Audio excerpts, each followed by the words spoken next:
I have always understood the Tom Hiddleston Loki hype. Something clicked in me this month. I had an awakening. I fully am in the Loki Tom Hiddleston gang group. I understand them now. I'm there with them. I don't know how it happened. It just did. And I'm now too far in to ever leave again.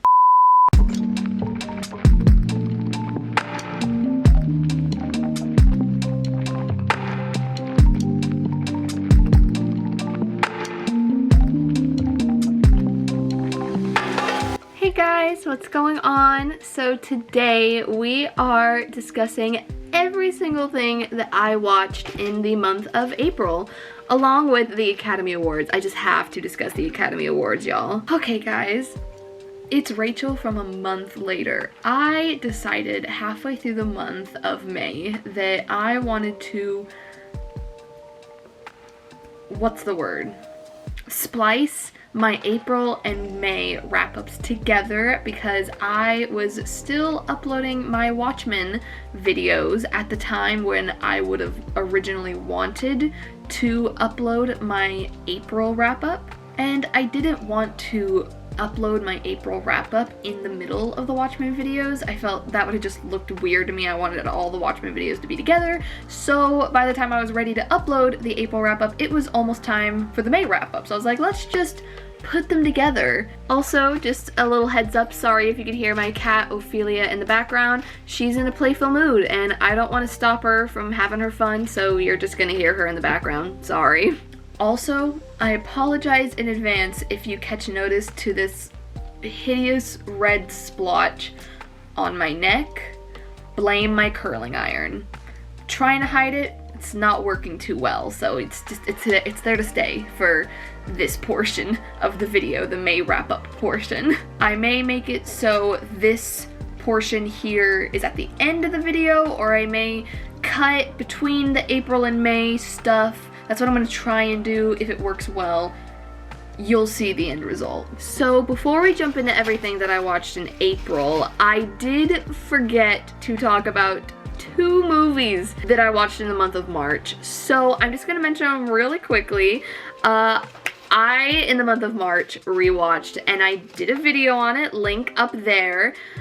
I watched Peter Pan, the 2003 live-action adaptation, one of my favorite movies of all time. There are not many other movies in the world that I love more than the live-action Peter Pan from 2003. That movie is just one of the most magical and special movies ever. The score is brilliant. The actors all are brilliant and do a perfect job at capturing their characters.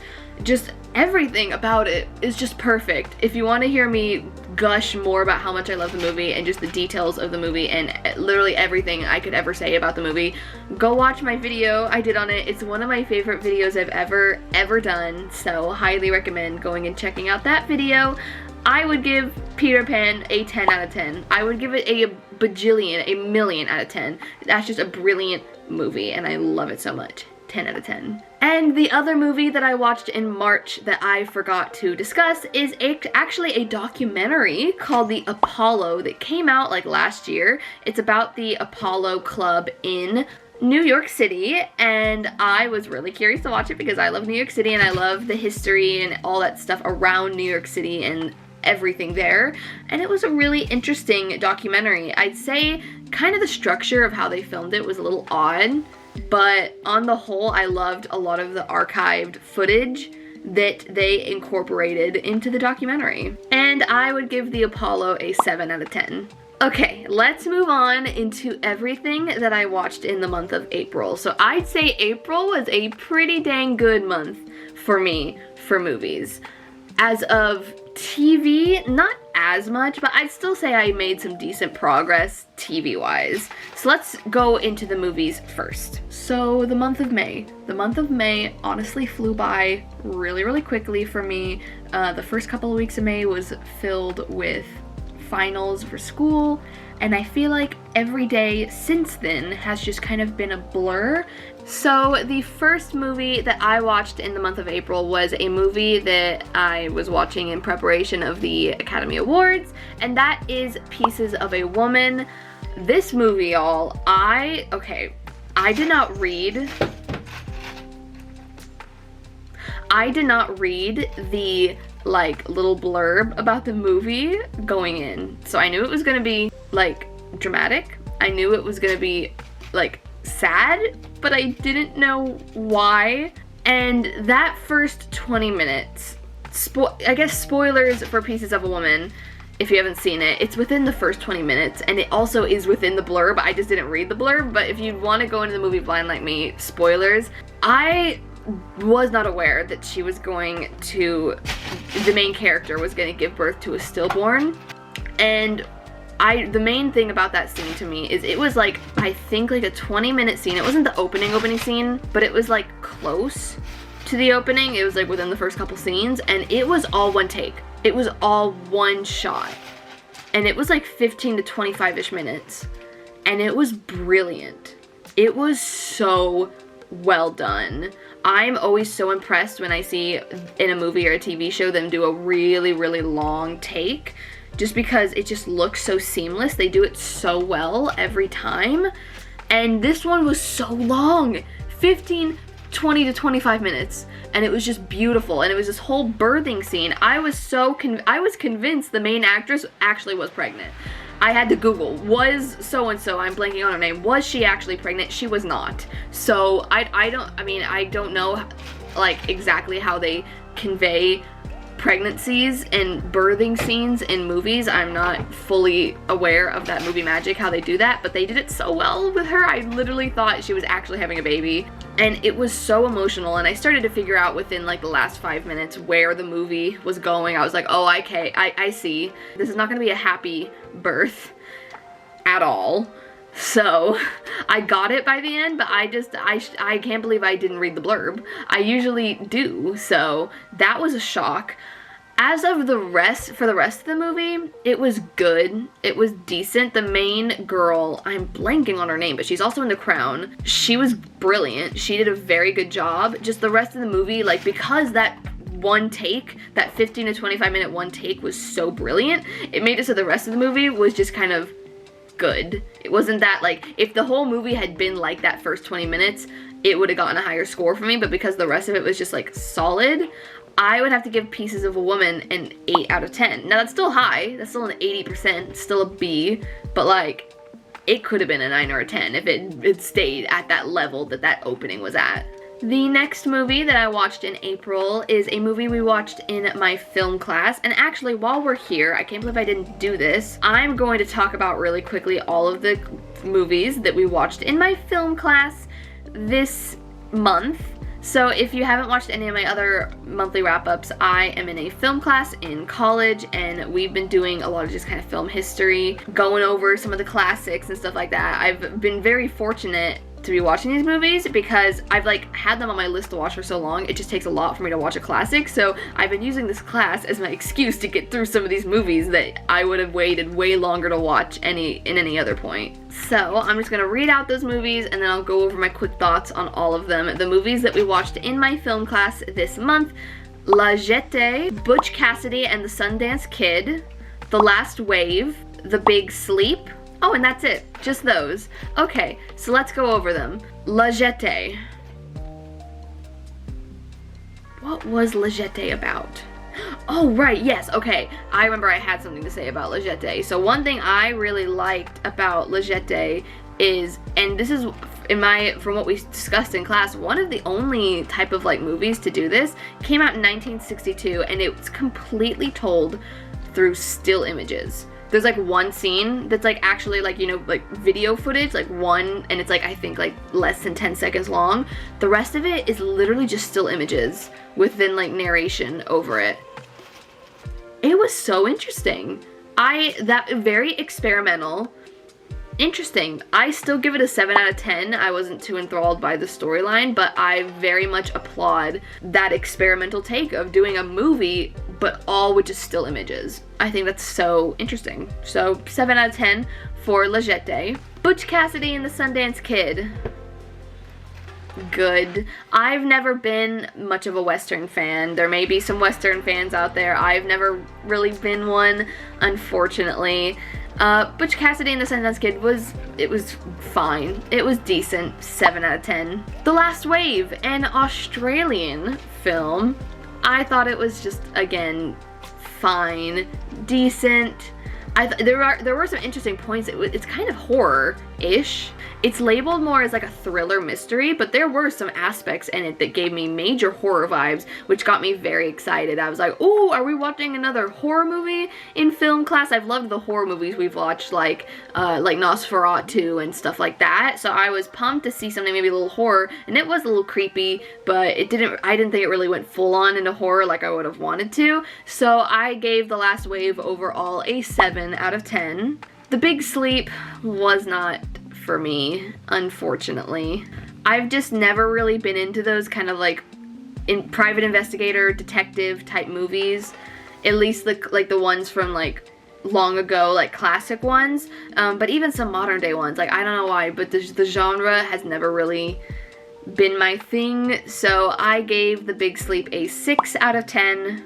And that's it for stuff we watched in film class this year, or this month in April. So my last month of class is gonna be May, and it's only half the month, so we have been watching some stuff. I will have one more segment of film school watches, and then that segment will be over until I get into some other film class that we watch a bunch of movies in. So stay tuned for next month, where you get the last film school edition of this video. Let's move on to the rest of everything that I watched in the month of April. Now I'm going to add in the movies that I watched for my film class. Here I'm going to splice it on to my movies that I watched for school in April. There's not many of them because we were in the last couple of weeks of school, so there wasn't a full month worth of watching. We watched Vertigo, Doctor Strangelove. I'm not gonna say the whole title, but you know what Doctor Strangelove is, probably. Oh, and that's it, just those two. Okay, so they were both fine. I somewhat liked them both. I think I liked Vertigo a tad more than Doctor Strangelove. On the whole, both of them were just fine for me. I give both Vertigo and Doctor Strangelove a 7 out of 10. So most of my April was dominated by catching up on movies and stuff for the Academy Awards. I unfortunately did not get through everything like nominated for an Academy Award. Ophelia's off to the side. You may get, yep, there she is. But I did get through all of the Best Picture nominees, and then I think a solid amount of other stuff here and there that made it to the fact that I did, in fact, here's Ophelia. I did, in fact, win my ballot, win against my parents. I succeeded. I won. This is the first time I've ever won, which kind of felt anticlimactic this year just because I enjoyed last year's nominees, the nominees for the 2020 awards for the primarily 2019 movies. I enjoyed the movies nominated that year far more, and I saw far more of them that year. This year, it felt like winning on a bunch of movies where it's like, I enjoyed them, but I wasn't like as like obsessed with them as I was with the 2020 Academy Award movies. It felt a little anticlimactic, and especially because my parents hadn't gotten to see everything or as much as I had, so I kind of like had a little bit of an advantage. Anyways, let's go into the movies. So the first movie that we watched for the Academy Awards is Love and Monsters, the movie that came out last year with Dylan O'Brien from The Maze Runner and from Teen Wolf. I've not seen Teen Wolf, but I've seen The Maze Runner. I was actually really excited to watch this movie because I was a big fan of like the dystopian post-apocalyptic genre when it was really big back in the early 2010s, like, you know, Hunger Games, Divergent, Maze Runner. I was all obsessed with all those, as most people in their tweens and teens and young adult ages were back in that time. And we don't get as many of those type of movies. This wasn't dystopian, but it was post-apocalyptic. It was within that realm. And we don't get as many of those movies nowadays just because that genre has died out. It started making less and less money at the box office, so they stopped trying to make them as much because they couldn't find the same success that like Hunger Games did. But Love and Monsters, it was fun. It was, I loved the monsters, were so well done. Definitely deserved the best, oh, what's the award called? Visual effects? Best visual effects, right? Yeah, it definitely deserved that nomination. The monsters were very detailed and very original, very cool looking. Loved the monsters. Dylan O'Brien did great. The dog, the other star of the movie, brilliant. He deserved an award. He was such a good dog. I was obsessed with the dog, y'all. I was so worried. I knew they wouldn't kill the dog. They know how, the movie industry knows how harsh it is to kill a dog or to kill a cat or just any animal in a movie or a TV show. They know how much an audience is gonna hate that and hate them for doing that, you know? They're not John Wick. They're not gonna do what John Wick did. I don't think Love and Monsters would do that. So but I was still scared. Every single time they got into a perilous situation where it seemed like the dog was in trouble, I was so stressed out. I hate it, but I also love it. I love how a movie can convey those emotions out of me, but I hate when they do that. I hate when they make me stressed out about the dog or the cat or something. It makes me lose my focus from everything else happening in the movie because all I'm doing is focusing on the animal. But in summary, I give Love and Monsters a 7 out of 10. I thought it was very fun. Just another fun addition to the post-apocalyptic end of the world genre. Very decent addition. The next movie that I watched in preparation of the Academy Awards is Emma, from 2020, right? It came out in 2020 with Anya Taylor-Joy from The Queen's Gambit and Split and The Witch.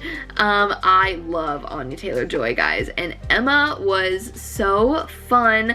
I forgot, y'all, that Clueless, the 90s movie that I love, one of my favorite movies, I forgot that Clueless was based on Emma. So I was watching Emma and I was like, this is reminding me of Clueless. And then it clicked. I remember in my brain, oh right, Clueless is a retelling of Emma. And it just made so much sense, and I was like, oh my god, Anya Taylor-Joy's character of Emma fits Cher. They're the same, and it's obvious why, but like, I was just still so impressed by it. Even after I'd made the connection that, oh yeah, Clueless was a retelling, I just still was just so happy the whole time. Like, I remember the similar plot point of that in Clueless. I don't know, it just made me happy for some reason, the whole movie. I give Emma a 9 out of 10. It was very fun, very cute, loved it. The next movie that I watched in April in preparation of awards season was Sound of Metal. Y'all, Sound of Metal was so good. Riz Ahmed was so good. The thing I think I loved the most about the Sound of Metal was the sound design. Just the way that they were able to convey the feeling and how it sounds to not be able to hear. And then, spoiler for the end of the movie, I'm gonna leave a spoiler here because this could be a very big spoiler. Then near the end of the movie, when they convey Riz Ahmed's character getting the implants and hearing how it sounded to him, how the implants mimicked his ears hearing, just how garbled it was and just how off, they just killed it. Like, I just love when a movie can do that, where they can put the audience in the main character's perspective like that, and getting to hear, it's like, it was different than if we were just kind of, getting to hear everything and we were just having to kind of take Riz Ahmed's word for it. No, we were right there in the same boat with him for a large portion of the movie, with both not being able to hear at all and with the implants, and just both aspects of the movie were just brilliant. So well done. Riz Ahmed was amazing. I give Sound of Metal an 8 out of 10. It was so good. The next movie that I watched in preparation of the Academy Awards is one that I'm actually very glad that I chose out of the international movies. I watched Another Round, and I could have, you know, watched any of the international movies. I only really had time to watch one, and I chose Another Round, and fortunately I chose that one. That one is the one that won the award, so I was happy that I chose the winner unintentionally. Another Round was so fun. It was just so interesting. Mads Mikkelsen, I think that's how you say his name, Mikkelsen. I've heard that there's a certain way to pronounce his last name that apparently a lot of people have been getting wrong. I do not remember it, but Mads did a great job. I am particularly obsessed with the closing scene of this movie. Like, on the whole, I give Another Round a 7 out of 10, but that closing scene is a 12 out of 10, y'all. Just all of the high school graduates all on this, like, I think it was like a boardwalk pier. I can't really remember what exactly where they were, but they were all just, you know, celebrating graduating, and they were all drinking because everyone drinks in this movie. And Mads was just drinking as well and dancing, and the song was so good. It was so good. That last scene, I want to watch it right now just thinking about it. It was just, it's mesmerizing. It was such a mesmerizing scene. Like, I haven't seen any of the other international films, and I'm going to get to them in the future. I want to watch them eventually, but just based off of that closing scene in Another Round, the movie would have gotten the win, the vote from me. That closing scene was on another level, just in my opinion, you know? They just nailed that scene. So, yeah, Another Round is a 7 out of 10, though, on the whole for me. So, now we've gotten to the portion in April where okay, quick little story. I have always understood the Tom Hiddleston Loki hype in the world. There's a lot of it. There are a lot of people that are obsessed with Loki and Tom Hiddleston, and I always got it. But I was more within the Marvel Cinematic Universe. If you didn't know, I'm a huge fan of Marvel. I was always more on the Peter Parker, Tom Holland train, as well as like Chris Hemsworth and Chris Evans, but Peter Parker, Tom Holland was my main superhero. You know, Spider-Man's always been my favorite superhero. Something clicked in me this month. I had an awakening. I fully am in the Loki, Tom Hiddleston gang, group, obsession. I understand them now. I'm there with them. I don't know how it happened. It just did. And I'm now too far in to ever leave again. I just kind of have realized that Tom Hiddleston is one of the most talented actors out there, and that Loki is one of the most nuanced characters in all of the Marvel Cinematic Universe. And I'm just kind of obsessed, just a little bit. This isn't any new thought. There's many others out there like me who are just as obsessed, but it's like I fully get it now. It's not like a thing where it's like, I'm like, okay, that's y'all's thing, my thing is Peter Parker. It's like, I'm like now, oh, I get it. And I'm here with them now. I'm in the Tom Hiddleston fandom. I'm there now. So, at this portion of the month, when I finally understood the Tom Hiddleston hype, I immediately wanted to go and watch and rewatch every single Tom Hiddleston movie, you know? I've seen a good amount of them, but there's a good amount of Tom Hiddleston movies I've not seen, and so I wanted to watch and rewatch every Tom Hiddleston movie. But we were 1 week away from the Academy Awards, and I was like, I have a priority here. I need to get through these awards movies. I can't distract myself with Tom Hiddleston movies, and my reward after award season will be getting to watch Tom Hiddleston movies. But I did watch one. So I watched The Deep Blue Sea with Rachel Weisz, and it was good. Movie on the whole, fine. Tom Hiddleston, brilliant. He was brilliant. Rachel Weisz was also very good. Just the plot on the whole, what was happening, I was just like, okay, it's fine. My main standout was Tom Hiddleston. He did great with what he was given to do. He did perfectly. So The Deep Blue Sea is a 7 out of 10 for me. Tom Hiddleston is a 12 out of 10. I would like to give a quick little shout out to Ophelia right there. she's never laid right there on her little cat tree before. She has been playing so hard for the past like 45 minutes. She tuckered herself out so much, she did not even get to her top level where she sleeps right there. She had to stay right there. That's just adorable. So for the month of May, I very, very much was wanting to, as soon as I finished finals, watch every single Tom Hiddleston movie, because as you may have just heard, I believe, in my April wrap-up, it's been a month since I've filmed it. I just adore Tom Hiddleston in every single way, and I wanted to watch every single movie of his and TV show and literally everything he's ever been in, but I was in the middle of school, so I couldn't. And then I got out of school. So even stuff I've seen, I've been watching. And it's just been the best time ever. So I don't want this video, since it is April and May, I don't want it to be a million years long. So I'm gonna go a little quickly through some stuff. If there ends up being something that you want to talk about with me more, or you want to hear more thoughts on, or you're curious about something about one of these things, always feel free to just comment down below. Let me know. I will write you a book if you want me to. I could talk more about all of these. I just don't want to upload a movie. I want this to still be a somewhat not long video. Even though I know it's probably gonna be at least an hour at this point.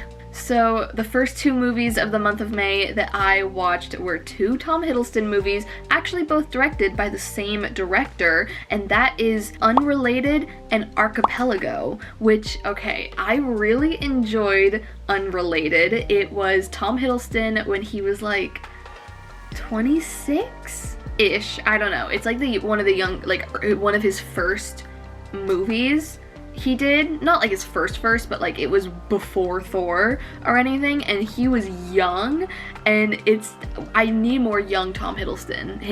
The blonde hair, the curls, he's just brilliant. Even in the simple role that he was in Unrelated, like it wasn't really that in-depth of a character, it wasn't that complex of a character, and he just was amazing, and everything else about the movie was great. I give the movie an 8 out of 10. It was very calm. They were on vacation in like Italy, and it was just very relaxing. It was a relaxing time. I thoroughly enjoyed it. And then Archipelago, I got like a third of the way through the movie, and I was like, this feels so familiar. And then I looked at the director and I was like, oh, this is the same director as Unrelated. No wonder they feel the same, because it's like her style.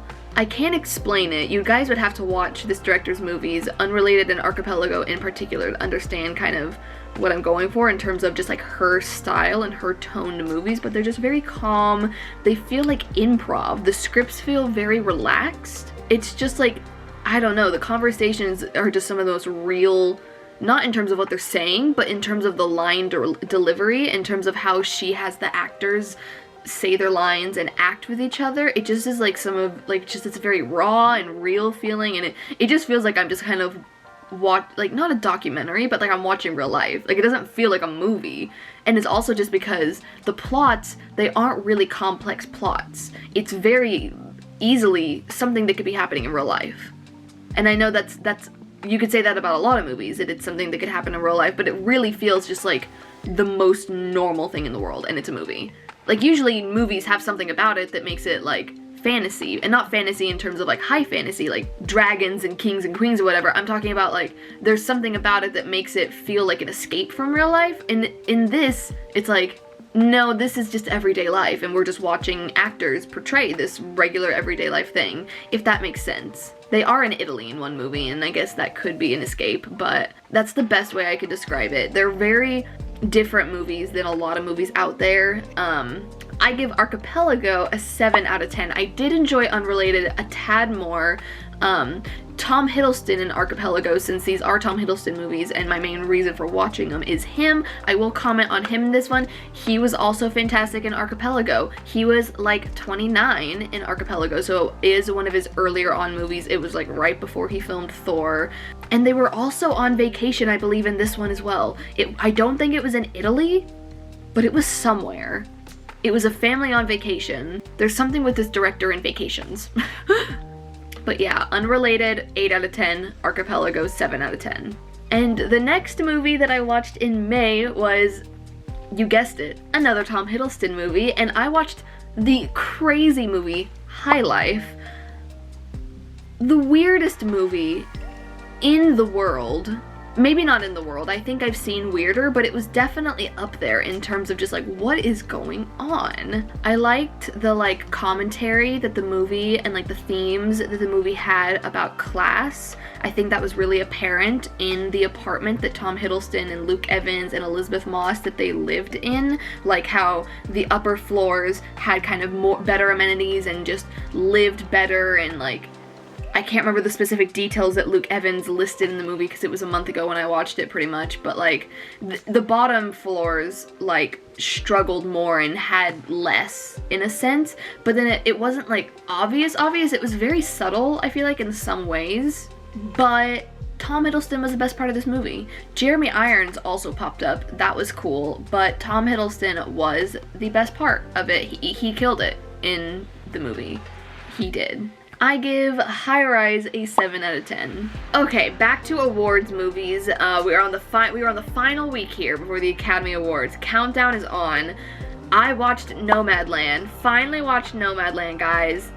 And it was beautiful. It was a beautiful movie. Cinematography was fantastic. Frances McDormand was brilliant. She was amazing.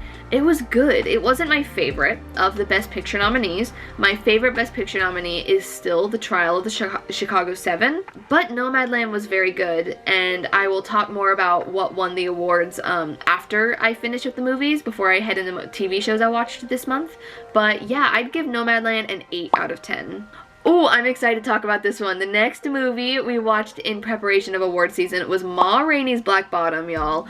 I loved this movie. I think one of the main reasons I loved this movie is because it was adapted from a play, and I could tell they used pretty much the exact script, or close to the exact script from the play. I did see that the guy who adapted the script from the play to the movie was the same writer at the playwright. It was the playwright who then wrote the script for the movie, so I guarantee he just maybe tweaked some things but kept it very close to the play, and just the cadence of how everything went, just all the scenes, how everything worked, and just, you could tell the script was a play script. I can't explain it. I think it just makes sense to me because I did theater in high school, so I was in a lot of plays and I watched a lot of plays in my 4 years, and I could just tell from how the script was spoken, how it was written. It sounded like something you would hear more on a stage than something that is typically written for film, and it was just so addicting and just engaging to listen to. I was just enthralled and mesmerized the whole time by what was going on, and it made me get that same feeling that I feel when I'm in a theater seeing a play. I get a certain like high or like a buzz off of watching fantastic plays. I'll like leave the theater like giddy. I'll like get really excited about it. I don't know why I'm like that. I just am about plays and musicals and stuff like that. But that's the same sensation this movie gave me by just how compelling the actors were and how engaging this and cool, just nicely written and really cool the script was. It just left, I was just like giddy the whole time and just like addicted to what I was watching in a way. I hope that made sense. It's kind of weird, my reaction I got off of it, but I just loved it. I give Ma Rainey's Black Bottom a 10 out of 10. Chadwick Boseman, brilliant. So good. Really did deserve the nomination and all of the wins he received for that role. He was brilliant. We love Chadwick Boseman in this house. We miss him so much. But yeah, 10 out of 10 for Ma Rainey's Black Bottom. The next movie that I watched in April isn't an awards movie, and it's kind of along the Tom Hiddleston train again, but it was for a reason. My other goal this month, besides watching award movies, was to get through all of the Godzilla and King Kong movies from the recent decade in preparation of watching Godzilla vs. Kong before it left HBO Max. I had not seen any of them. I had not seen 2014's Godzilla, I had not seen Godzilla King of the Monsters from 2017, and I had not seen Kong Skull Island. So, whenever I saw that Tom Hiddleston was the star of Kong Skull Island, I was like, well, I don't really need to already have seen Godzilla to see Kong Skull Island. They are pretty separate from each other. You just kind of need to know who Kong is for the most recent movie. And then I was just wanting to desperately watch a Tom Hiddleston movie, so I killed two birds with one stone with that one, and I watched Kong Skull Island, y'all, and I loved it, actually. Very low-key loved it. I was not expecting to, just because I was anticipating all of the Kong and Godzilla movies to be primarily just like action, sci-fi, fun like blockbuster popcorn movies, but nothing that I would like really enjoy. I was expecting it to be like a 7 or an 8 out of 10, and I give Kong Skull Island, y'all, a 9 out of 10. I thoroughly enjoyed it. Did Tom Hiddleston have a very large factor in that? Yes. But also Brie Larson, and also Samuel L. Jackson. They were awesome. The plot was so good. When they first got on the island, and they were all on the helicopters, that was so good. The action was so good and it was so engaging, and I wasn't bored by it. I'll sometimes get bored by action scenes if I like don't really care about what's going on, or if they don't get me to care about the characters in any way, but like it was so action-packed and but like good action. Like I really genuinely cared about it, and it was really fun action to watch. Tom Hiddleston looked and did amazing. His opening scene when they're like in, I don't remember where they were, but there was like the red and blue, like purple moody lighting. I was not expecting that scene, and I thank the filmmakers for giving me that scene, because I needed that in my life with Tom Hiddleston, and he just did amazing the whole movie. The scene where he's wearing the gas mask and he's like slicing through those monster things, like the flying little monster things, kind of near the end, iconic, amazing, brilliant. He did fantastic. Samuel L. Jackson was also very good. Loved his part in the movie as well. So yeah, I would give Kong Skull Island a 9 out of 10. Also, one more thing I want to talk about this movie, and this is just an in general thing with all movies surrounding King Kong. King Kong movies are almost kind of it's too hard for me to, it's too much for me to watch. It's hard for me to watch them in a sense, because I feel so bad for Kong. It's like in the 2005 King Kong movie with Jack Black. I have not seen that movie all the way through. I've just seen a lot of it, like bits and pieces on TV. But fun fact, whenever I was in band in high school, my freshman year, our marching show was the score of the 2005 King Kong movie. So I love that score. So I have a little bit of a special connection to like that Kong movie, even though I haven't seen it yet. It's on my priority list to watch that movie soon. But anyways, that movie and with Kong Skull Island, I feel so badly for how Kong is being treated, because it's like, in particular with Kong Skull Island, he's just trying to live his life and protect his island from those other even scarier creatures than him, and then these people come on the helicopters and immediately try to start killing him, and they start blowing up his home, the island. Like they start setting off those little bombs. Like, yeah, if you're gonna blow up his home, he's gonna attack you. He's defending his home and his territory. Duh. It's like, why? It's like, are they idiots? I understand the fear. He's a very large gorilla. He's a very large ape. But like, just think about what you're doing. He lives on this island. This island is his home. And you are blowing it up. You are setting off bombs. Think about if you were in Kong's shoes. You wouldn't want anyone blowing up your island. And so when you see these people on these puny little helicopters blowing up your island, and you are very much larger than them, you want your island to stop getting blown up, so you know you're gonna do a little swipe, like they're a fly. Samuel L. Jackson, if he was Kong, would do the exact same thing. So why does he hate Kong so much? Like, I get why, because it's his character flaw, but like, man, it's like these people who attack Kong, it's like if they would take 5 minutes to think, they would understand his point of view, and they would realize that if you would just treat him with kindness and respect and don't attack him and his land, then, you know, maybe he'll treat you how he treated Tom Hiddleston and Brie Larson by the end, where they treated him with kindness and respect and he showed the same to them.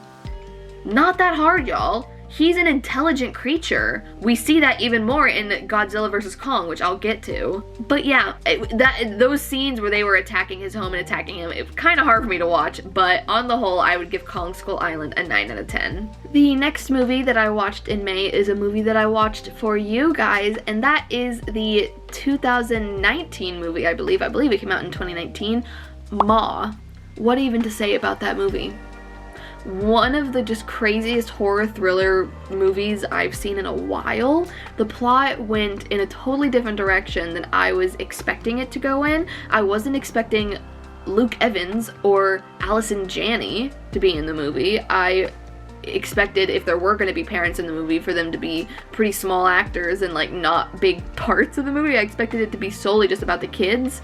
And no, the parents actually were a very major part of the plot in terms of being the motivation for Ma's actions. Her revenge against them acted on their own kids. I think Octavia Spencer did a fantastic job in the role. It was definitely the most out there role I have seen Octavia Spencer in, and she did great. And I think it seemed like she had so much fun filming this movie, so I'm happy for her. I'm glad she was able to do a movie like this in her life. I feel like besides, I'd say like the last 20 minutes, that part was really, really dark. I don't know how much fun you would have filming something like that, but the rest of it, like the whole first half of it, I feel like was just like really fun for her. And I would give Ma an 8 out of 10. And we're going back to some Academy Award watches. I watched My Octopus Teacher, and it's so funny to me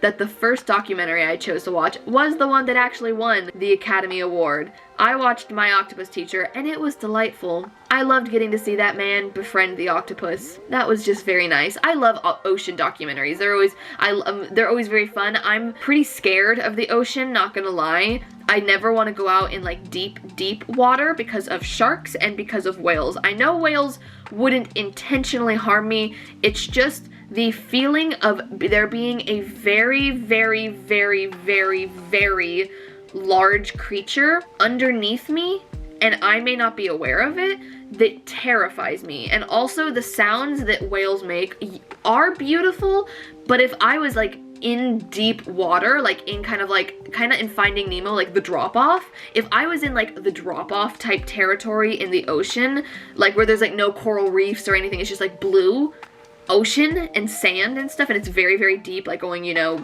trenches and trenches below, you know, whatever, and I was there like with some maybe scuba gear or something, and I hear a whale,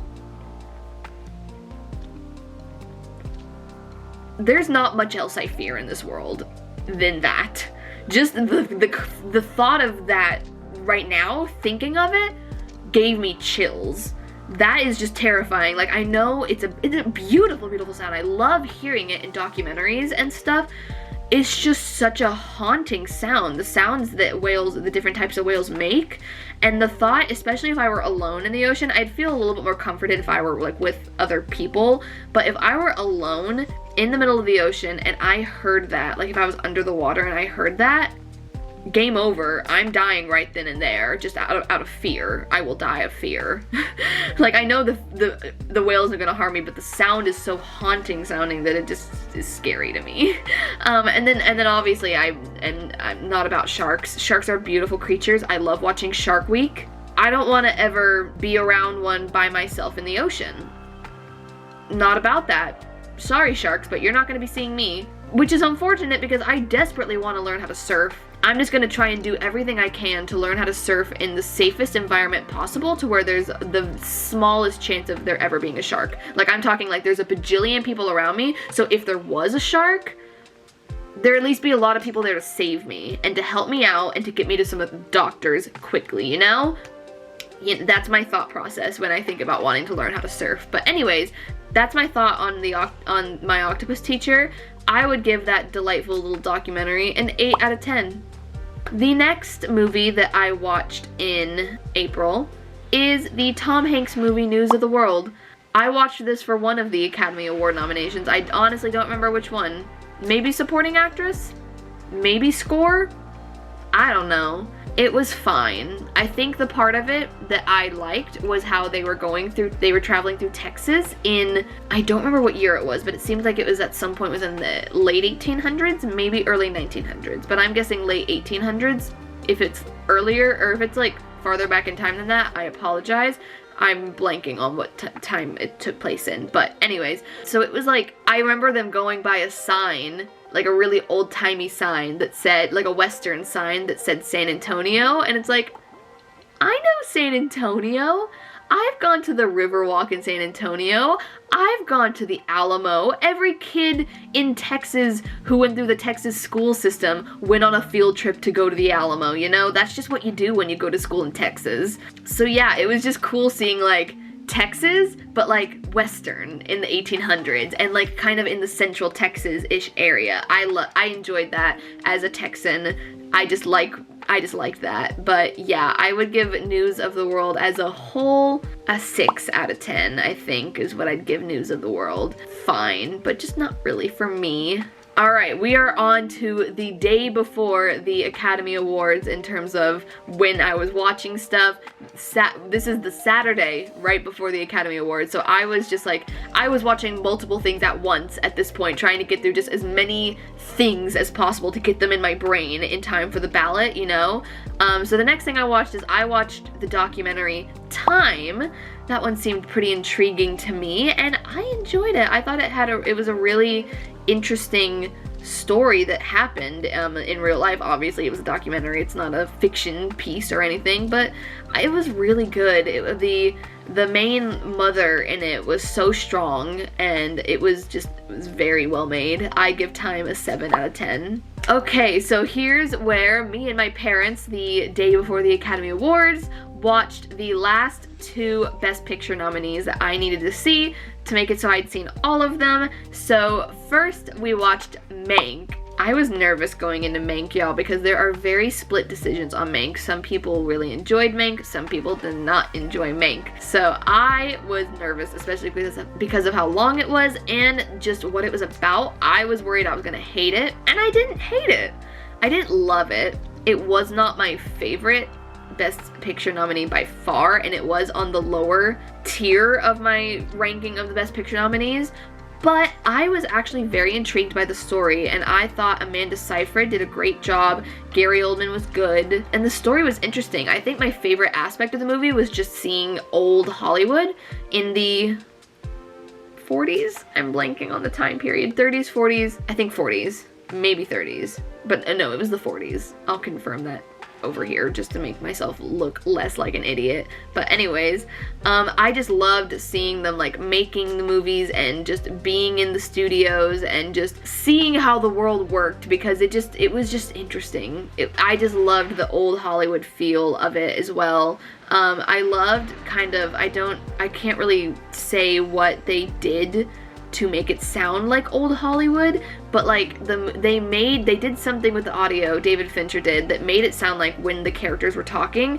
it sounded like how it sounds in old movies when they talk, just like how they did the audio, to where it's like Amanda Seyfried and Lily Collins sounded like how women sounded in movies back in the 1940s, where it's like, I can't explain it, but it's like, it's not as clear and crisp sounding. It doesn't sound like their voice. There's like a filter over it. It sounded like they were filtered, and I liked that. I liked how authentic that sounded. My favorite was definitely Amanda Seyfried. She was very good. I give Mank an 8 out of 10. I do. It got rather long by the end, but I think on the whole, it worked well enough for me to give it an 8 out of 10. Okay, y'all, here is the underdog and the biggest surprise of the Best Picture nominees for me. We watched The Father. I knew nothing going in to The Father.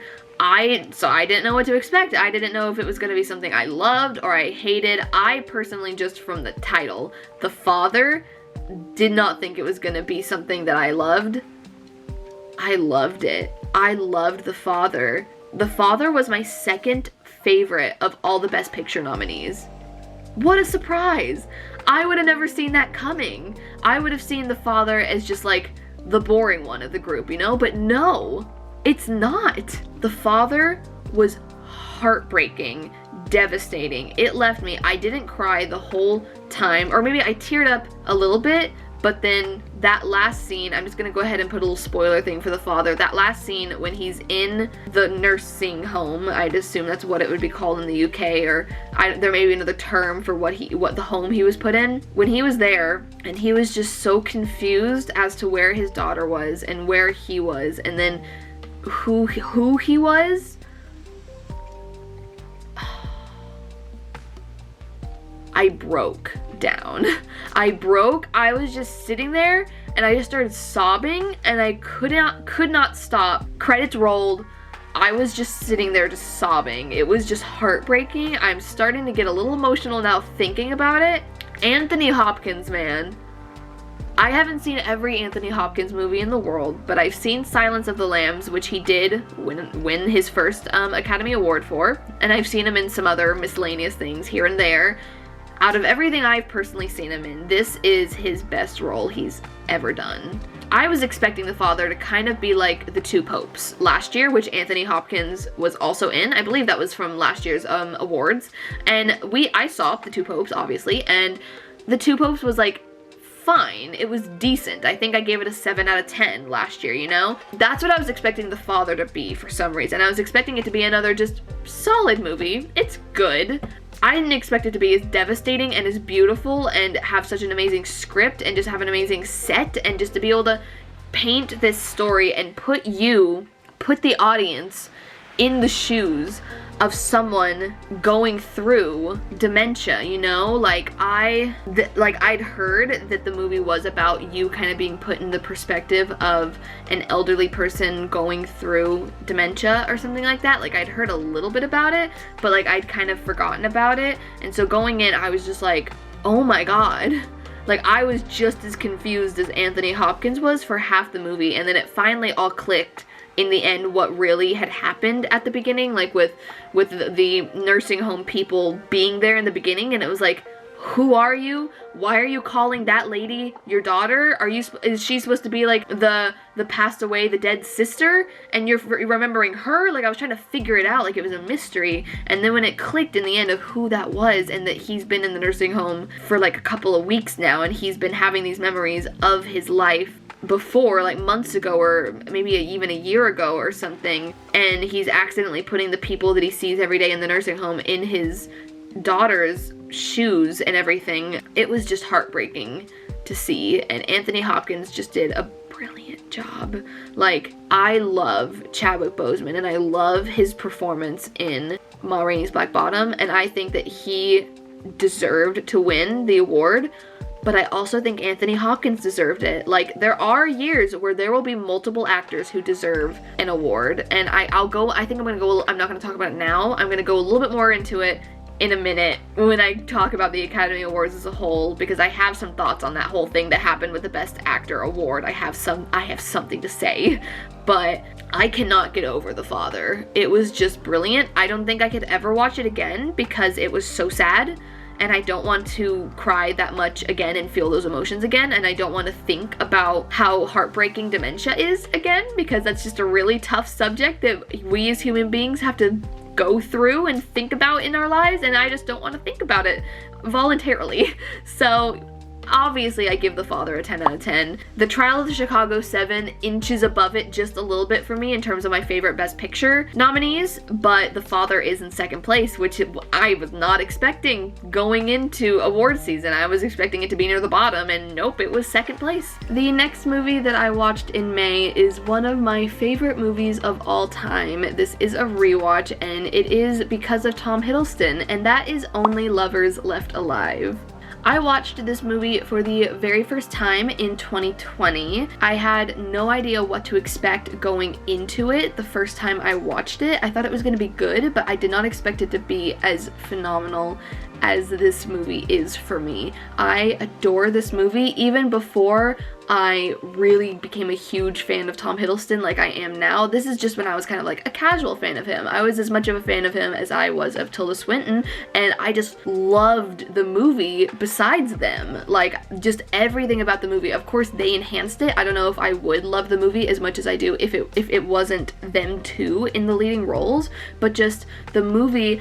I talked a lot about this movie actually in my 2020 favorites video. I'll leave a link to that up here. Highly recommend you go check out that movie to see what I thought of all of my favorite all my favorite movies and TV shows that I watched for the first time in 2020. It was one of my favorite videos to make just because I got to talk about a bunch of movies that I love and TV shows that I love. So I'll leave that link up there.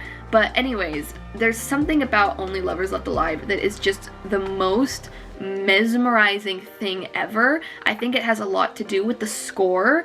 It's what Tom Hiddleston deems as like funeral music. It's the music that his vampire character like writes and plays and records in the movie, and it's just like, it's like a grungy, slow guitar for the most part, with added in some other stuff, and it's so beautiful sounding. Like, I cannot get over it. I'm listening to it in my mind. I just love the score of this movie. Probably like one of my top favorite parts of it. I also love the setting. It takes place in Detroit, and I don't know why, I just never had even thought of how great of a setting Detroit is for a couple of vampires. It's just, and especially how they portrayed Detroit in the movie, it was very just empty feeling. Like, they always drove at night, obviously, because they're vampires. At one point, minor spoilers, I guess, to Only Lovers Left Alive if you want to go in blind, so skip past this if you don't want to hear more details about the movie. But Tom Hiddleston's vampire Adam gets his blood supply from a hospital, and of course he goes at night because the vampires sleep during the day, and he's in contact, and he's formed a deal with this certain doctor there, played by the same guy who plays BT in Catching Fire. Surprisingly enough, I'm blanking on the actor's name, but he's a really good actor. He's also in Westworld, to where this doctor gives Tom Hiddleston the blood he requires, and the couple times he goes to the hospital, it's only him, the doctor, there. Like, or you see at the first time he goes there, you see him walk past some people and stuff, but then when he gets closer to the guy from Catching Fire, I'm blanking on his name, even there, it just seems so empty. And then they do later on, they go to a bar and listen to music, him and Tilda Swinton and Mia Wasikowska's character, blanking on her name, or her character's name. So there are people there, like at that bar, but it's still, I don't know, Detroit, other than those two settings, just seems so bleak and empty, and just like the perfect place for a vampire. Just so perfect. And maybe it also is just because it takes place at night. Like, I don't think there's a single scene in the daytime. I just realized that there isn't. And there's just something about how Tom Hiddleston and Tilda Swinton are together, their chemistry and their characters of Adam and Eve. They're just so natural with each other. You genuinely do believe that they have known and been with each other for hundreds of years. Like, without a doubt, fully believable. I could talk about this movie for hours. I love this movie. Just talking about it now, I'm wanting to watch it again. I literally could watch this movie forever. Honestly, you know how there's that whole like question of, oh, if you had to watch one movie for a full year or for 24 hours straight, or if you were going to be on an abandoned island and you could only have one movie to watch on the island, what would it be? I don't know if it would be Only Lovers Left Alive for answering those questions, but there's a very good chance it could be, just because I don't get tired of it. Honestly, it would either be it or probably Across the Universe. Not to go too off topic, Across the Universe is my second favorite movie of all time, and it wouldn't be my first favorite movie of all time, the 1994 adaptation of Little Women. Surprisingly, that would not be the movie that I take with me to the deserted island, because that movie makes me cry every single time I watch it, literally every time, and I've seen it hundreds and hundreds of times, and I don't want to cry that much on the deserted island. I would lose water that way, and on a deserted island, I am going to need to be preserving water. I don't want to be losing it from crying so much, right? So I need to bring a movie that I'm not going to get tired of, and I'm just going to love and have fun with, and honestly, at this very moment, the two that are coming to mind are Across the Universe or Only Lovers Left Alive. So highly recommend watching Only Lovers Left Alive if you haven't. It is literally one of the best movies I've ever seen. It's one of the best vampire movies I've ever seen. I can't believe I had just watched it in 2020 for the first time. It's been out since 2013. And I just discovered it in 2020. That's crazy to me. But yeah, I give it a 10 out of 10 if you couldn't tell. I'm also gonna preface here that there are a big set of movies that I have been watching through the month of May going into June that I'm not going to disclose to you right now because they are for a future video. You may be able to guess what they are since they're a set of movies, but I will talk about them more in a future wrap-up. So there's a little teaser there. And that was, unfortunately, all that I had time to watch in terms of awards movies. Award film movies before the Academy Awards. Then it was the Academy Awards time, so I'm gonna go through the last stuff that I watched in April after the Academy Awards, and then we'll be talking about the Academy Awards. So the next thing I watched in April is Godzilla with Aaron Taylor Johnson and Scarlet Witch. Elizabeth Olsen, that's her name, with both of them. I did not like it that much. It needed more Elizabeth Olsen. We did not get enough Elizabeth Olsen in the movie. We got a little bit too much just action and a lot of just random characters that I didn't really care about. It's like I just wanted to see Aaron Taylor Johnson and Elizabeth Olsen together, and that they were separated the whole movie. I thought they'd be together the whole movie. Like, you know, dealing with Godzilla together. No, that's not what I got. So I give Godzilla a 6 out of 10. The shots of Godzilla were cool, but like, I needed some more with Elizabeth Olsen. I needed some more with the characters I cared about. And I didn't care about any of the other characters besides Elizabeth Olsen. And that was the movie just didn't give me any reason to care about them, you know? So 6 out of 10. And then the next movie that I watched in April was Godzilla King of the Monsters with Millie Bobby Brown, amongst others that I'm blanking on the names of. Vera Farmiga? Yes, Vera Farmiga, not the younger sister, Taissa, Vera, yes. Anyways, I liked this one even less than Godzilla. I was thinking I'd like this one more because Millie Bobby Brown's in it and Vera Farmiga, and I like those two actresses. It was just even more just meh for me. It was just kind of boring. The scenes with the monsters and with Godzilla, they were cool, they were fun, but like, I didn't care about what was going on story-wise. I just wasn't having it. I was curious to see if I was gonna like the Godzilla movies as much as I liked Kong Skull Island, and it's like, no, they just did such a good job. Like, Tom Hiddleston aside, and even all the actors aside, plot-wise, Kong Skull Island was just so engaging, and it was such an interesting story compared to the Godzilla stories. I just didn't really care for what was going on that much, unfortunately, so I give Godzilla King of the Monsters a 5 out of 10. And then we watched, and this is one I was very excited to rewatch, and I watched this for you guys. I'll leave a little link to it up there. I watched Zack Snyder's Watchmen, and I rewatched this for the first time, and I looked, and I think it's just over 2 years. And I have to say, I enjoyed Watchmen more than I did the first time I watched it 2 years ago. It was still very long. There were still a lot of parts of it where I was like, let's speed it up a little bit. I don't really care about what's going on right now. Let's keep going. Let's keep going, you know? But on the whole, because of the Watchmen TV show from HBO Max, I cared more about Laurie and more about Dr. Manhattan and more about Adrian Veidt and stuff, so I was more engaged in their storylines and stuff, you know? Go ahead and go check out my video on Watchmen and my videos I did on the Watchmen TV show. You'll get to hear all of my thoughts on the Watchmen world. Watchmen was a crazy ride I went through in the month of April watching the show and watching the movie, and I'm happy that I've watched them now. I have a little like universe, little fandom checked off the list of I know what's going on in Watchmen now, for the most part. I still need to read the comic, but movie and TV show wise, I'm caught up on Watchmen, and I feel proud of myself for that. So I would give the Watchmen movie an 8 out of 10. The next movie that I watched in April was Godzilla vs. Kong. Godzilla vs. Kong was actually pretty decent. I did not enjoy it as much as I did Kong Skull Island, but I liked it more than both of the other Godzilla movies. So here's my thoughts, right? I was going into Godzilla vs. Kong, and I was sincerely trying to think about who I thought was gonna win. Personally, I want Kong to win, because I am totally, like, if I had to tell you which one I prefer, Godzilla or Kong as creatures, Kong 100%. Love that gorilla ape, giant ape, so much, you know, I have for a long time. He's a great ape. He just likes girls, and he just likes protecting his home and living peacefully, you know? He's a gentle giant, unless he gets provoked.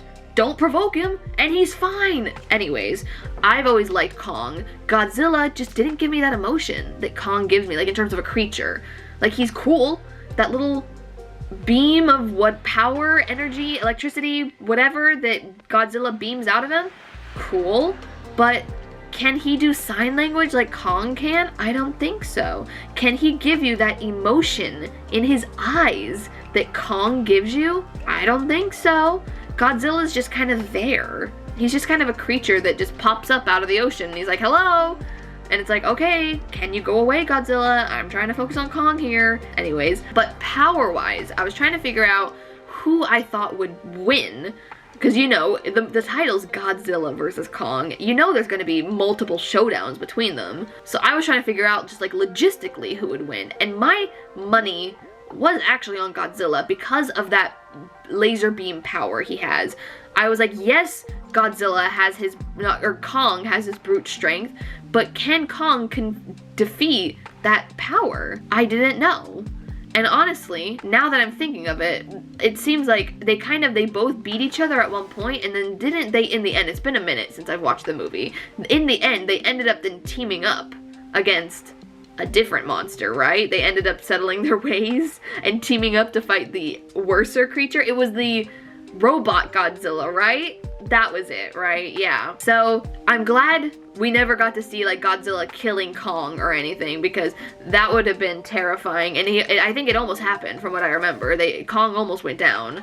Thank God they revived him. But anyways, I thought it was good. I actually thought the whole little storyline with Millie Bobby Brown and like the conspiracy theorist guy and like them going on their little adventure, I thought that was a funny little like comic relief in the middle of all the stuff going on with Kong and Godzilla. I thought that was fun. And then I just enjoyed what was going on with Kong. You put Kong in a movie and I'm gonna enjoy it. He's such a compelling creature in like the movie realm. So I give Godzilla vs. Kong a 7 out of 10. And then the next two movies that I watched in the month of May are they're technically movies, but Amazon lists it as like a series, but it's the Hollow Crown series, and it's Shakespeare. I'm watching them solely because of Tom Hiddleston being in 3 of the 4 of them, but I watched the first 2. I watched The Hollow Crown, Richard II,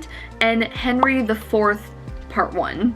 So these are full-on BBC adaptations of these William Shakespeare plays, direct from the play, lines and everything. Like, it's fully like the entire play like of William Shakespeare, just in movie version, and it is so well made.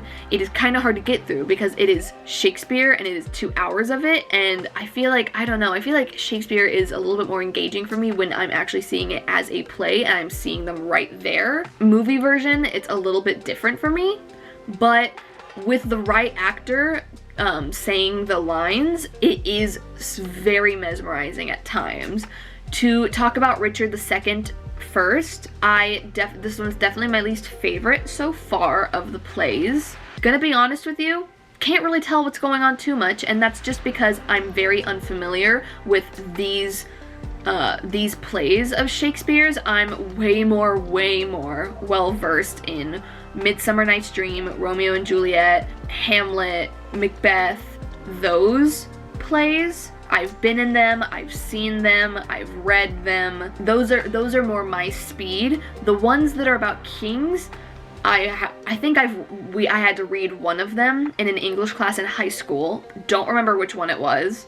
But then I haven't actually seen any of them on stage, and then these are the first movie adaptations I've seen of them. So this first time around, I really don't, it takes a minute for me to kind of get what's happening, and I do get some of the lines, but then some parts it's just going by so fast. I think I usually do better when I can physically like read it, like I have done with some of the other Shakespeare plays like Macbeth and Romeo and Juliet and all that stuff. I guarantee as I progress in my life and as I maybe watch more iterations of Richard II and Henry IV and Henry V and all those, and if I see them on stage and if I read them, if I'm maybe in one of them, who knows, I will begin to more and more understand it. Just now on these first viewings, it's just a lot. It's just a lot, and I'm just kind of paying attention to the actors, and the way I've been kind of piecing together what's somewhat going on is by how the actors have been delivering the lines, their emotion, and how they react to each other.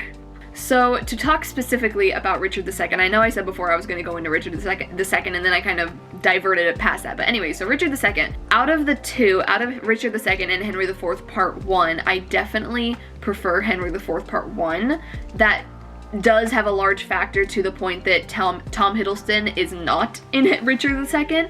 Richard II stars Ben Whishaw, and here's an example of a plot point that I was able to, I'm pretty sure, grasp about Richard II solely just from kind of how the actors were acting and not the actual script. From the first minute of Richard II, I was able to tell that Ben Wishaw's Richard II was not a good king, but not good in a way of where he was evil.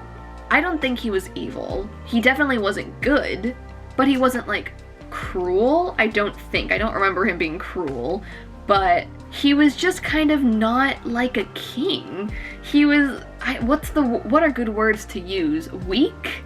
He just kind of seemed weak and not powerful, not intimidating. He just kind of seemed like the type of king that enjoys bossing people around and isn't that good at getting actual really good stuff for your country done, isn't really good at protecting the country, stuff like that, isn't really good at making the really, really hard decisions that a king sometimes has to make, you know? Like, he seemed the type of king where the thing that he would enjoy most is just getting to wear the fancy things and have the rich stuff, and not necessarily getting to serve your country as a king does. And then, by the end, I don't really know the reason why he did this, but Richard II forgoes his crown, goes to jail, and dies.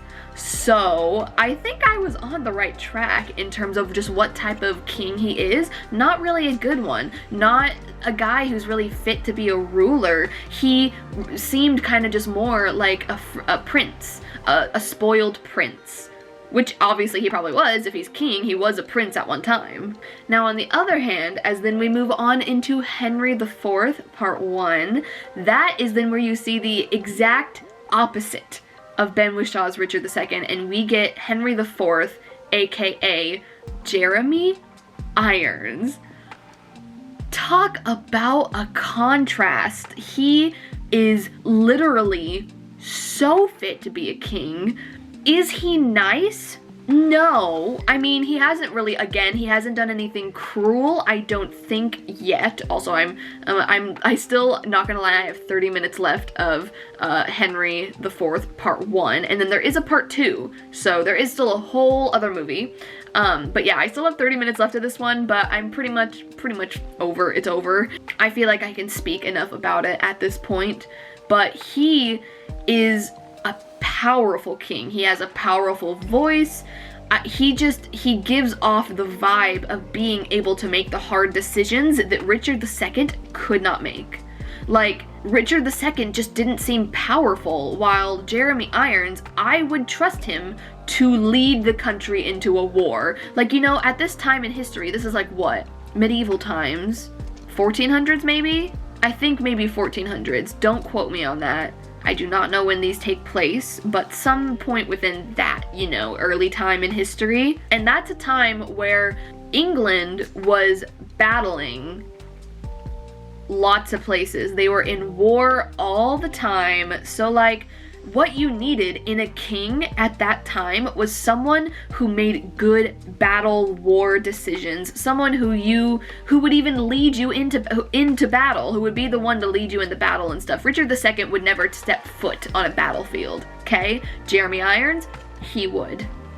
I fully am confident that he would be on that battlefield. I wouldn't trust Richard II to get me through a war. Like, if I'm not saying maybe I'm not a peasant, maybe I'm like, you know, one of the generals in the war or whatever, I don't know, hypothetically, I would not trust Richard II. I would go to the other generals. I'd be like, listen, we gotta make some decisions here. Richard II isn't doing anything. He's just kind of sitting there looking at his clothes and his jewels and stuff, which is like fine and dandy, but also help us. Meanwhile, Jeremy Irons gives off Cersei Lannister. He gives off just such a powerful king. It's halfway his voice, not gonna lie. His voice is so powerful, but then also he just also looks like a king. He looks like one. And I'm not saying looks are everything in terms of being royalty and in terms of leading a country, but like, you're really gonna cast Ben Whishaw and Jeremy Irons and you're not gonna tell me which one is the more fit to be king. I think it's gonna be Henry IV. Just looks alone. Since I don't understand half of what they're saying at this current moment, just off of what he's doing a great job at being king. So then let's move into the Tom Hiddleston aspect. So he's playing the prince, he's playing Jeremy Irons' son, he will be Henry V. He is Henry V, technically, at this point, but they call him Harry at this point, which I didn't know Harry could be a nickname of Henry, okay? But you know, right now, he's just playing the fun son of a king who just likes to have fun and go to the tavern and goof off in the woods and just have a dandy time in this cruel time in history, and it's just so delightful to see. He's just so good, and his hair is still blonde with the curls.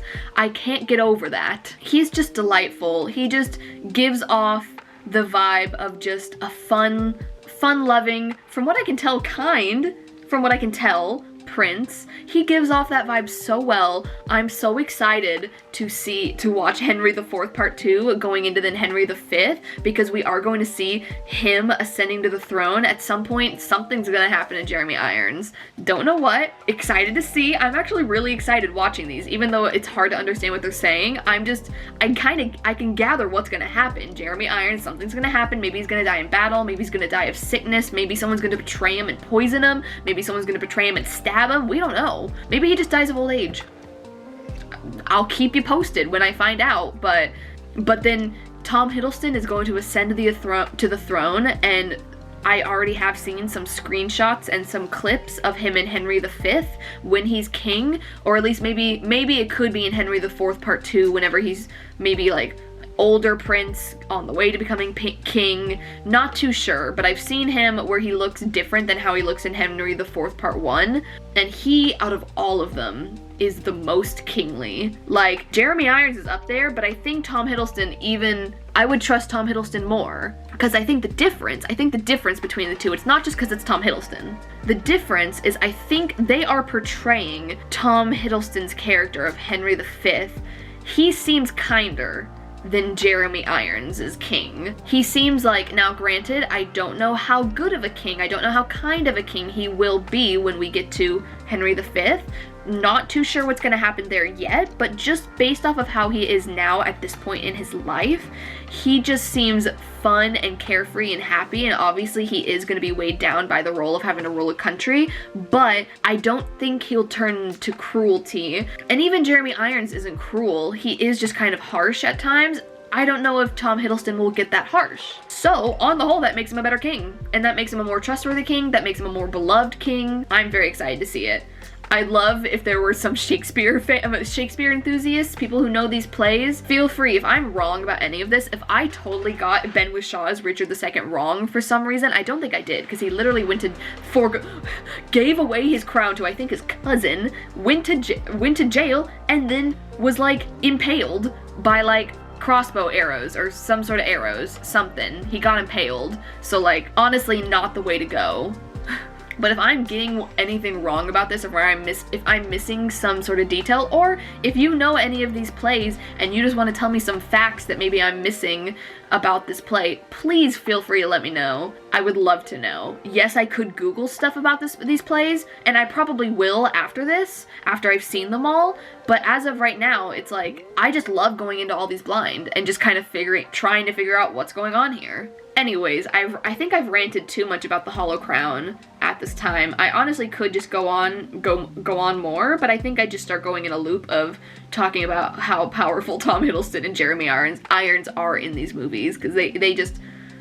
perfect casting. Perfect casting. So the Hollow Crown, Richard II, I would give a 7 out of 10, and the Hollow Crown, Henry IV Part 1, I think I'm gonna give an 8 out of 10. I honestly, Tom Hiddleston, just his line delivery in delivering Shakespeare, it makes sense because I know he's done a lot of Shakespeare. I know he did a lot of it like when he went to school and like all that stuff. He's way more of like a Shakespearean type actor than a lot of actors in Hollywood and stuff like that. And so just getting to hear him actually like performing Shakespeare, he's just fantastic. He's so good. And Jeremy Irons as well is just a killer actor. He's so good. Both of them are way more engaging to watch than Ben Whishaw was as Richard II. Sorry to Ben.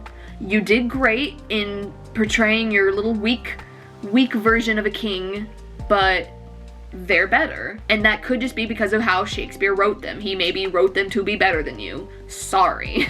And the last movie that I watched in April, so this is Academy Awards, over. I've watched all the Godzilla and Kong movies. Guess what my next reward was?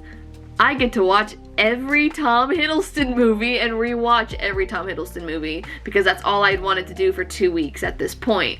So, this is on like the last day of April, so the primary, or the majority of the Tom Hiddleston movies I'm going to be discussing with y'all is going to be in my next wrap-up video in March. Stay tuned for that. It'll be very fun. But I did get to watch one last Tom Hiddleston movie in April, and it was actually a rewatch. I rewatched Crimson Peak. I watched Crimson Peak for the first time, I think 2 years ago, maybe a little over 2 years ago, somewhere around there. And I remember thinking it was beautiful and good the first time. I definitely enjoyed it more the second time, and that may be a little bit because of Tom Hiddleston, but I don't know, there was something about it just going into it the second time around, knowing what happens. It was just such a beautiful, haunting film. Guillermo del Toro is just a masterful director, and just at creating an atmosphere and a world in a movie. Same thing with Pan's Labyrinth. He is just, and also Shape of Water. Guillermo del Toro is just brilliant at doing that, where he really just paints or builds this world for you to just dive into that just feels so different from our world. That's how Crimson Peak felt. That's how like Shape of Water and Pan's Labyrinth felt for me. So yeah, I love Crimson Peak. I think it's so underrated of a movie. Tom Hiddleston was great. Jessica Chastain was great. Alice from the live action Alice in Wonderland movie, I am blanking on her name right now, but she is great. She has a really good American accent, I have to say. I was noticing that because she isn't American. She has, I believe, in real life, a British accent, and she fully convinced me she was American. She nailed that American accent. But yeah, I give Crimson Peak a 9 out of 10. So the next movie that I watched in the month of May was a movie I have been waiting for over a year, and that is A Quiet Place Part 2. I got to go see A Quiet Place Part 2 in theaters, guys, and it is the first time I've been back in theaters in a long time. It really does feel like the introduction of things going back to normal movie theater-wise. It really does feel like this summer is gonna be the resurgence and the revival of the movie theater experience, and everyone just starting to go to theaters again if they're comfortable with it, and I'm just so thrilled because I've missed it so much. Literally, when this whole pandemic began, I was a couple days away from booking my tickets to go see A Quiet Place Part 2. Like, I was literally ready to go see it, I think, like, that next week.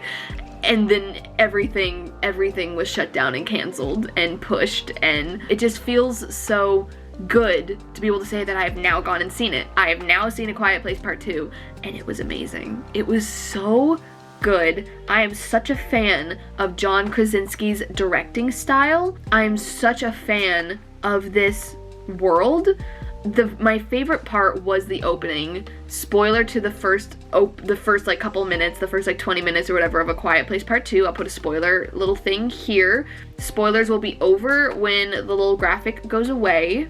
That opening, detailing the first day of those alien monster things being in this world and how that went for Emily Blunt and John Krasinski and the kids. It was so good. That's literally all I could say. It was so stressful, and it just kept me on the edge of my seat, and I was just like amazed the whole time, and then I was amazed the whole rest of the movie. It was just so good. I was also so happy that they gave us that flashback, because then we were able to have John Krasinski in the movie, even though we know what happened to his character in the first one, so I was happy. I was like, oh, we get a little bit of time with him, because I just love him as an actor, and I love him and Emily Blunt so much, and I'm so happy they have these movies together. It just makes me so happy, because both of them are two of my favorite actors of all time. That's pretty much it. It's just, I love it. I love this movie so much. I give it a 10 out of 10. It's just so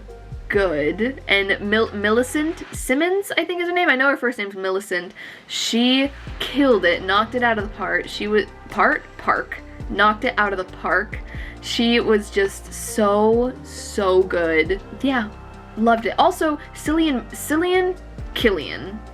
Murphy? I think it's Killian, or maybe Cillian.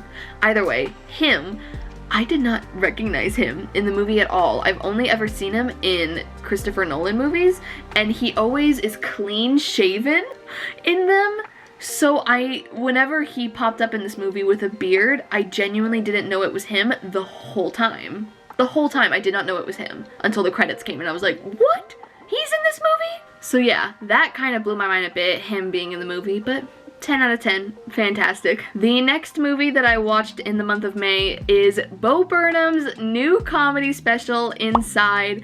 I was so looking forward to this comedy special, and it did not disappoint. Some of the segments of the special, I have not laughed that hard in years, honestly. Literal years probably since I have laughed that much to where I was out of breath. I had to pause it and compose myself. Probably the last time I laughed that hard was when I watched his other specials for the first time a couple years ago. Then also, it's so impressive how he was able to write the whole thing and perform the whole thing and edit it and direct it and do all of it on his own in his little room in his house. It was just so crazy to see, because he kind of showed the process of it, and just some of the scenes, just the scene that's playing in my mind right now is in like the opening scene where he has like a light on his head, and he times with what he's singing perfectly with looking up to where then the light shines in a disco ball, so then the lights go around him, and it works perfectly with what he's singing, and it's so funny. It's just so funny, and I want to watch it again, but it's also depressing. The last like throughout it, but then especially like that last 20 to 25-ish minutes, it gets really deep and it gets really sad, but like you have to expect a little bit of that with Bo Burnham. That's just him, and it balances with the comedy so well, and it flows so naturally in and out of it so well that it's just like you feel for him so much. It doesn't feel like, hey, go back to the comedy. It's like you're right there with it, and you are right there feeling Bo Burnham's emotions with him. So yeah, I would give Bo Burnham Inside a 10 out of 10. He did a great job, and I hope he's okay. I sincerely hope he is okay after that crazy year of him filming that comedy special. That seemed like torture. honestly. He just seemed so isolated and in that room, and his hair and his beard just kept growing and growing as time went by, and I just felt so concerned. And the last movie that I watched in the month of May, and this may be my favorite first time watch of the month, not counting Only Lovers Left Alive because that's a rewatch, that is Cruella. And guys, I loved Cruella so much. I cannot believe how amazing Cruella was. I was expecting Cruella, honestly, I honestly thought Cruella was gonna be good, and that's it. I didn't expect it to be great. I didn't expect it to be amazing. I didn't expect it to be fantastic like it was. Just because Disney live action movies have let down so many people so many times and just not hitting the mark all the way. I did love Cinderella, and I did love the Maleficent movies, and I did really love Beauty and the Beast, and also The Jungle Book was very, very good, and I also really enjoyed Aladdin. But then the others taints it, and it taints the idea of a live action movie for some reason. So every time a new live action movie gets released, I'm nervous because I want it to be on the level that Cinderella and Maleficent, those movies are for me. I want the new one to be on that level, and I'm always nervous it's not going to be. But this one was, y'all. Emma Stone was so good, and the soundtrack, one of the best soundtracks I've heard in a long time in a movie. It was such a good soundtrack. Just the whole setting, the atmosphere, the fashion. Don't even get me started on the fashion. Emma Stone's pieces that Cruella would come out in, starting like halfway through the movie or whatever, jaw-droppingly beautiful. I was just obsessed. I cannot believe how well Emma Stone fits as a young Cruella de Vil. I honestly, like, whenever she was cast, I was excited. I thought she'd be a great pick, but I honestly, like, now seeing her as Cruella de Vil, it's like, yeah, there's literally no one else who could have played young Cruella de Vil like that. Like, obviously, Glenn Close did brilliantly as, like, the current Cruella de Vil, that, like, from the animated film. Like, she did a great job with that age of Cruella, but there's, like, no one who could have played young Cruella de Vil at that stage in her life like Emma Stone. Emma Stone was born to play Cruella de Vil, and I just love Emma Stone so much. Definitely one of my favorite actresses of all time, ever since I first saw her in La La Land. I love La La Land, guys. I'm just so happy with how much I loved Cruella, because I really didn't think it was gonna be that good, and it was so much fun, and I'm just so happy I have another Disney live action movie to add to the ones that I love, and not the ones that just make me sad like Dumbo does. So yeah, I give Cruella a 10 out of 10, obviously. Favorite new movie I've watched of the month for me.